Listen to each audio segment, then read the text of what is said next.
नमस्कार.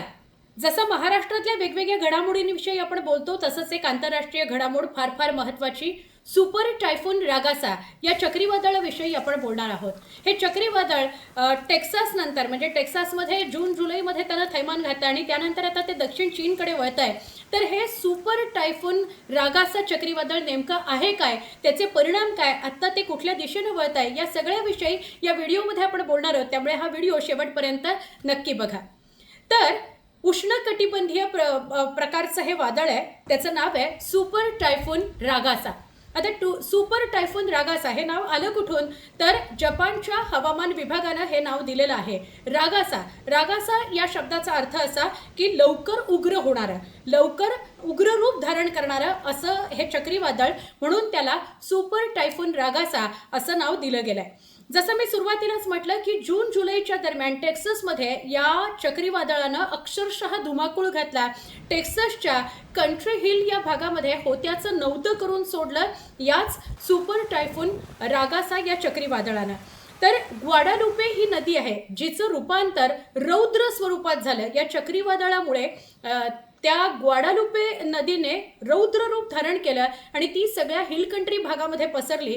इतकं होत्याचं नव्हतं हिल कंट्री भागाचं झालं की त्यांना तिथून सावरायला पुढचे 1-1.5 महिना गेला. आता हळूहळू ते या दक्षिण चीनच्या दिशेनं वळू लागलेलं आहे.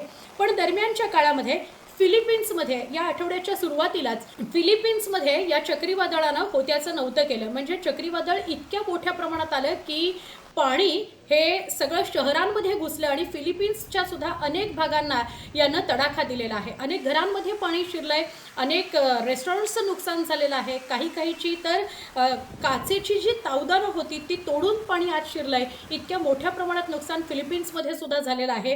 आणि साधारणपणे 205 ते 230 मिलीमीटर प्रति तास इतक्या वेगानं या चक्रीवादळाने वारं वाहतं आणि त्यामुळे तुम्ही कल्पना करू शकत असाल की हे चक्रीवादळ किती मोठ्या प्रमाणात नुकसान करत पुढे जात आहे.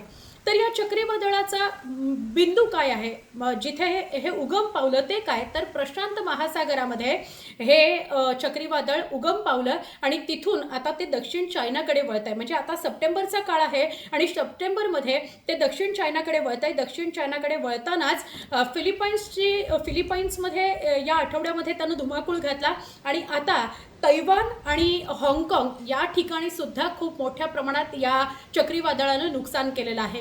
हे चक्रीवादळ होत्याचं नव्हतं करत पुढे जात आहे. दक्षिण चीनकडे सुद्धा खूप मोठ्या प्रमाणात आता हाहाकार माजू शकतो या चक्रीवादळामुळे आणि त्यामुळे सगळ्यांनी सावधान राहायचंय, काळजी घ्यायची आहे असं आवाहन तिथलं स्थानिक प्रशासन वारंवार करत आहे. तैवान आणि हाँगकाँगमध्ये सुद्धा या चक्रीवादळानं प्रचंड नुकसान केलं. तैवानमध्ये सुद्धा खूप मोठ्या प्रमाणात पाणी शहरामध्ये घुसलं आणि तैवानच्या अनेक भागांना याचा फटका बसलेला आहे.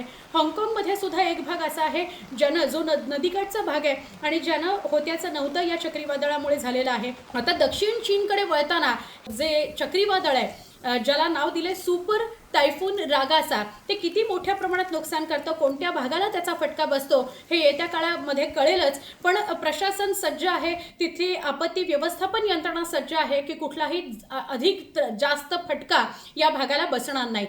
या व्यतिरिक्त या घडामोडी संदर्भात, या बातमी संदर्भात, या चक्रीवादळासंदर्भात तुमच्याकडे काही अधिक माहिती असेल, काही अपडेट असेल, तुम्ही कमेंटमध्ये आमच्यापर्यंत नक्की पोहोचवा.